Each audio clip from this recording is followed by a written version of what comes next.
દ્વારકાધીશના આશીર્વાદથી અનંત અને રાધિકાના wedding celebrations સારી રીતે પતી ગયા.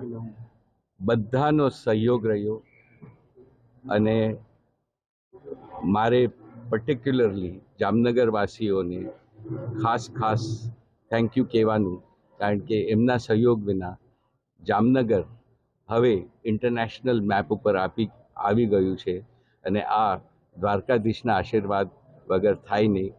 અને બધા તમારા આશીર્વાદ અનંત અને રાધિકા માટે અમે બહુ નીતા અને હું બહુ આભારી છીએ.